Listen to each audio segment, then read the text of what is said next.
వివాహేతర సంబంధాలు పచ్చని కాపురాల్లో చిచ్చుపెడుతున్నాయి. ఈ మోజులో పడి కట్టుకున్న వాళ్లను కూడా కడతేర్చడానికి వెనకాడడం లేదు. ప్రియుడి కోసం భర్తను నమ్మించి నట్టెట్టా ముంచిన ఆడవాళ్లు ఉన్నారు.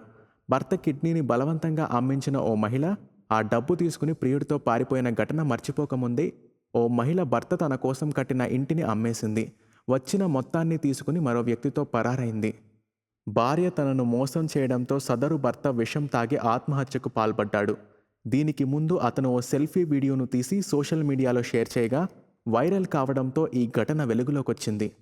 భార్య మోసానికి భర్త బలైన ఈ విషాదకర ఘటన తమిళనాడులోని కన్యాకుమారిలో చోటు చేసుకుంది.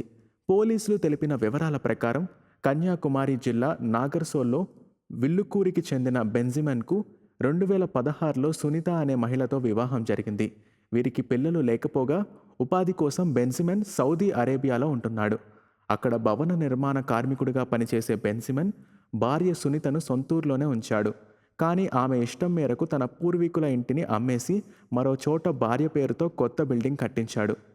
అయితే ఇటీవల భార్య తీరు మారడంతో బెంజిమెన్కు ఆమె ప్రవర్తనపై అనుమానం వచ్చింది. దీనిపై ప్రశ్నించిన ప్రతిసారి ఇరువురి మధ్య ఫోన్లోనే గొడవ జరిగేది. నెల రోజుల కిందట ఆమె ఇంట్లోంచి అకస్మాత్తుగా కనిపించకుండా పోయారు. ఈ విషయం తెలిసిన బెంజిమెన్ సౌదీ నుంచి సొంతూరికి హుటాహుటిగా చేరుకున్నాడు. ఆమె ఆచూకీ కోసం గాలించి పోలీసులకు ఫిర్యాదు చేశాడు. వారు మిస్సింగ్ కేసు నమోదు చేసి దర్యాప్తు చేపట్టారు. ఈ క్రమంలో ఆమె తన ప్రియుడితో వెళ్ళిపోయిందని తెలిసింది. అంతేకాదు, ఇంటిని 33 లక్షలకు అమ్మేసి తిరువందికరైకి చెందిన సైజు అనే వ్యక్తితో ఉన్నట్లు తెలిసింది. ఈ విషయం తెలుసుకున్న బెంజిమెన్ గుండె బద్దలైంది. తాను ఎంతో కష్టపడి సంపాదించి ఇంటిని నిర్మిస్తే భార్య మోసం చేసిందనే ఆవేదనకు గురయ్యాడు. ఇంటిని అమ్మి ఆ డబ్బుని తీసుకుని ప్రియుడితో వెళ్ళిపోవడం తట్టుకోలేకపోయాడు. చివరకు ఆత్మహత్య చేసుకోవాలని నిర్ణయించుకున్నాడు.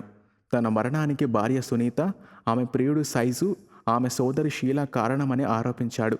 ఈ మేరకు అతడు సెల్ఫీ వీడియో రికార్డ్ చేసి అనంతరం విషం తాగి బలవన్మరణం చేసుకున్నాడు.